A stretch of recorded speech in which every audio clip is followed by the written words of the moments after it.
Good morning and Shavua Tov. During the past war between Israel and Gaza, called the Guardian of the Walls operation, of course, Hamas sent 4,300 rockets pouring down into Israel.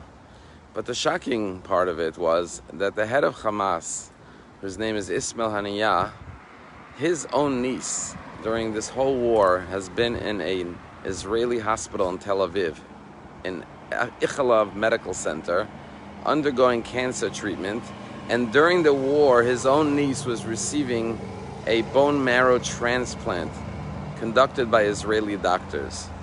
Now, if that's not the height of chutzpah, I don't know what is.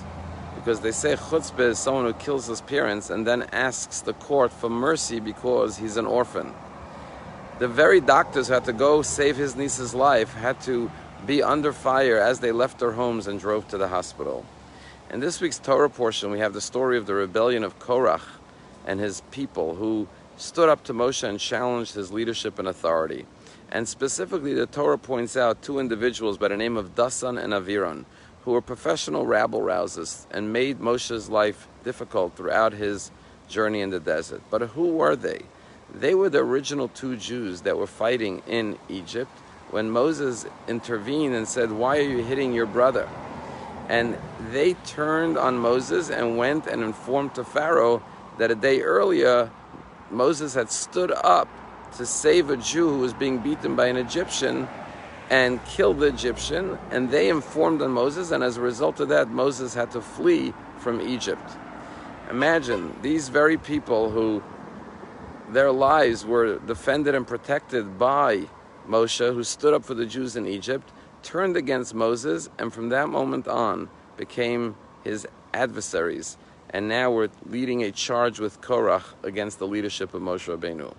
As they say, sometimes no good deed goes unpunished.